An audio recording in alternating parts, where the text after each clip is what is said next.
Bonjour. Après la relation plus que toxique et extrêmement déstructurante, qu'est une relation avec une personne atteinte du trouble de la perversion narcissique, il y a tout un chemin pour en sortir, pas à pas, pour se retrouver, se reconstruire, reprendre pied, se poser, réagir. Là, c'est dans le désordre. Mais il y a une forme de pas à pas. Et puis il y a les choses à faire et les choses à ne pas faire.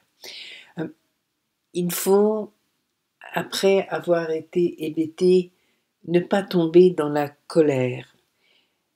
Et si je dis ça, c'est parce qu'en ce moment, je vois fleurir tous les jours des vidéos sur YouTube que pas mal auront remarqué, avec des sujets comme faire payer le PN, il va souffrir, comment ceci, toutes plus agressives les unes que les autres, et qui n'ont aucun sens. Ça ne sert strictement à rien, sauf à vous faire mariner, hein, dans ce climat de mal-être qui est le vôtre. Stop, stop, stop. Une personne perverse narcissique est une personne qui a un trouble mental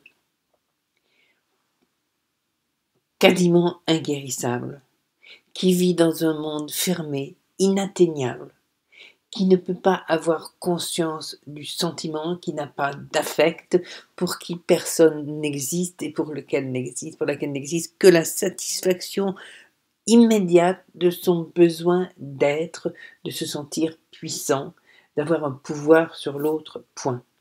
Alors, il ne faut pas penser qu'on peut blesser, vexer, faire souffrir, mettre mal.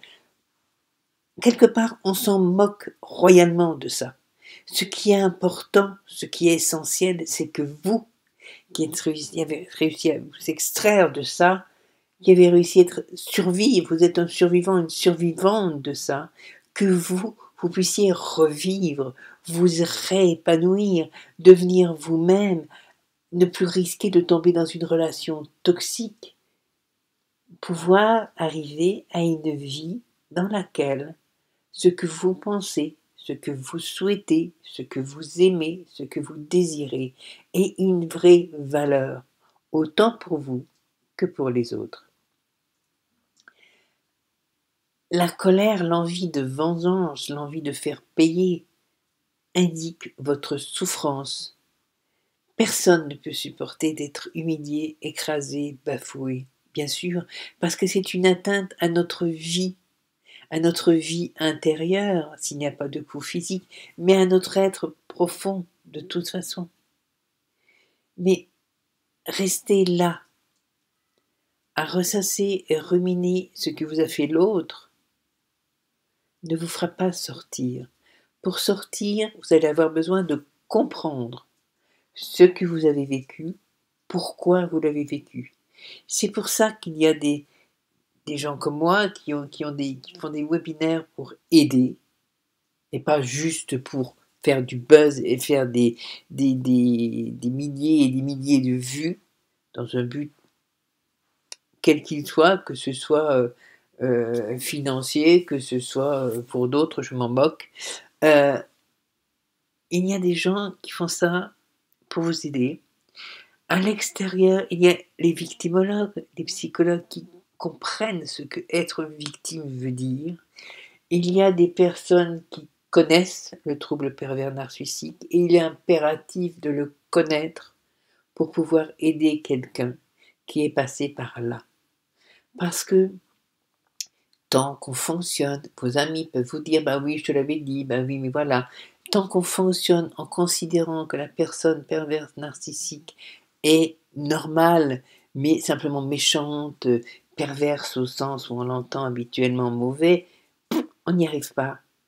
Il faut réussir à voir ce fossé qui sépare son fonctionnement, sa pensée, son schéma d'être, de la norme, de l'habitude, aussi large soit-elle. Il y a des gens qui ont tendance à manipuler, il y a des gens qui ne sont pas bien dans leur peau, il y a des gens qui revendiquent des choses, oui, mais ils fonctionnent avec des affects, avec des sentiments, avec la conscience que l'autre existe, avec l'altérité, pas les personnes PN. Alors déjà, il faut pouvoir se poser, parce qu'on sort de cette tempête qui vous broie, vous avez atterri sur la plage, ça y est, vous n'êtes plus dans la tempête, et si vous émergez d'une tempête et que vous vous retrouvez échoué sur une plage, vous n'allez pas vous relever, vous n'allez pas courir en 100 mètres. Il va falloir le temps de sortir de cet état d'être assommé. Et si quelqu'un peut vous donner un peu d'eau, un peu d'aide, vous parler, vous faire reprendre conscience que vous êtes là vivant sur cette plage et plus dans la tempête déchaînée, ça vous fait du bien. C'est ça l'aide psychologique aussi. Petit à petit, eh bien, vous allez reprendre votre souffle, vos esprits, vous asseoir.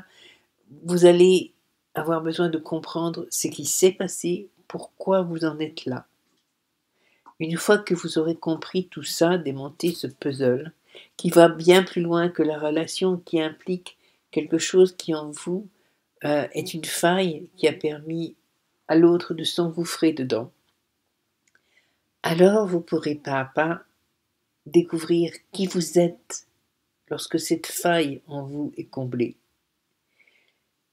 Pouvoir découvrir que vous pouvez être vous-même et vous affirmer comme vous-même, vous épanouir comme vous-même, ne pas donner ah ben oui à l'autre des excuses, des raisons, penser que vous demandez trop, que vous voulez trop, non.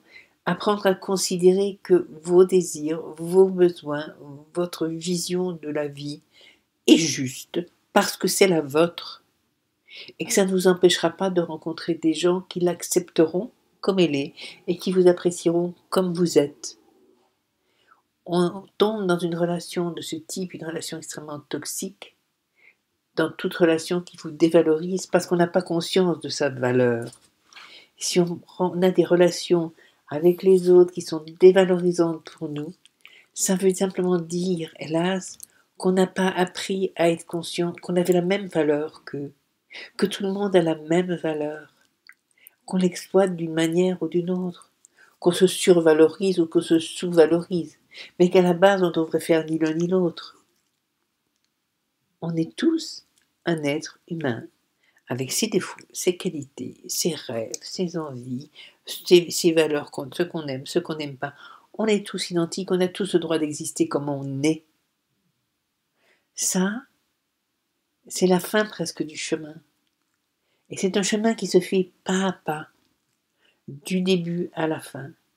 Pouvoir parler, pouvoir dire, pouvoir être entendu, avoir quelqu'un qui vous explique pourquoi ça s'est passé comme ça, pourquoi vous avez vécu ça, pourquoi l'autre agit comme ça, pourquoi vous êtes rentré dans cette relation, pourquoi vous n'avez pas pu en sortir, pourquoi vous en êtes sorti aussi. C'est important. C'est ce qui vous permet de reprendre conscience de vous et de l'extérieur. Avoir quelqu'un qui vous accompagne sur ce chemin de découverte de vous-même, c'est important aussi. Quelqu'un qui vous accompagne, parce que c'est vous qui vous découvrez. C'est vous qui êtes le maître ou la maîtresse de vous-même. Et puis quelqu'un qui vous rassure quand vous commencez à faire vos premiers pas, quand vous commencez à vous affirmer avec vous-même encore. Et puis après, c'est vous. C'est votre vie et c'est votre liberté. Il ne faut pas rester bloqué à chercher. On a tendance à chercher, à comprendre quelque chose qui vous justifie dans le ressentiment envers l'autre. Un jour, vous verrez que vous n'aurez pas besoin de pardonner ou d'être en colère. L'autre, vous lui rendrez justice quelque part en entendant. C'est même pas de l'acceptation, c'est de l'entendement. En entendant sa problématique mentale. C'est tout, point.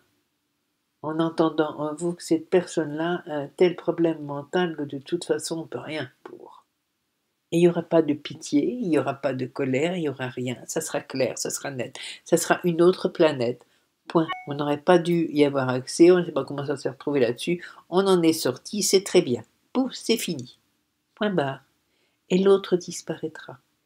De cette expérience extrêmement et cette expérience épouvantable, extrêmement toxique, extrêmement dure que vous aurez vécue, vous aurez tiré quelque chose d'essentiel.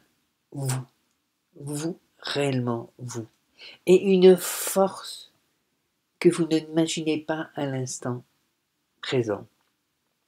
Comme toutes les personnes qui émergent d'une épreuve épouvantable, qui en sortent, et qui en sortent, comme on dit, vivants. Toutes ces personnes ont l'idéal qu'elles ont une force de vie en elles, que beaucoup leur envient. Et bien, ce sera la vôtre, tout simplement. Mais surtout, surtout, ne plongez pas dans ces clignotants qui vous mettent toujours dans ce ressentiment, de voir que la noirceur, l'autre est mauvais, l'autre est méchant, l'autre est ceci, l'autre est cela, il faut que je me vende, stop, sortez de là. L'autre, il faut mettre une barrière, c'est vous l'important, c'est pas l'autre. Vous aurez le temps de comprendre l'autre et de comprendre bien au-delà de tout ce qu'on peut vous raconter, dont cet autre se moque bien. Comment voulez-vous blesser quelqu'un qui n'a pas accès aux sentiments? Comment voulez-vous essayer de tromper quelqu'un qui est un maître en manipulation? Vous pouvez le fourvoyer au moment de sortir de la relation, bien sûr, mais ça ne sert à rien après, et pour en sortir, de vouloir faire payer. Faire payer est une perte de temps, une perte d'énergie, et c'est brader votre valeur.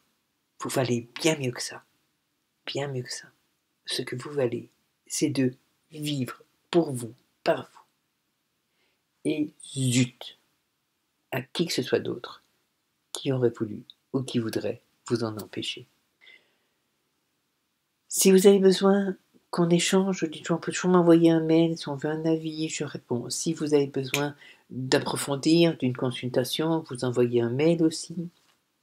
L'association demande un échange pécuniaire parce que ça nous permet d'aider des gens qui ont besoin, qui ne peuvent pas accéder à cette aide et qui ont besoin parfois qu'on se déplace aussi pour les aider.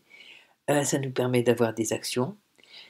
C'est une association, c'est pas parce que vous avez des difficultés financières que vous n'aurez pas accès à cette aide. C'est une association, c'est la solidarité. N'hésitez pas. Je vous envoie plein de lumière et je vous dis à bientôt. Au revoir.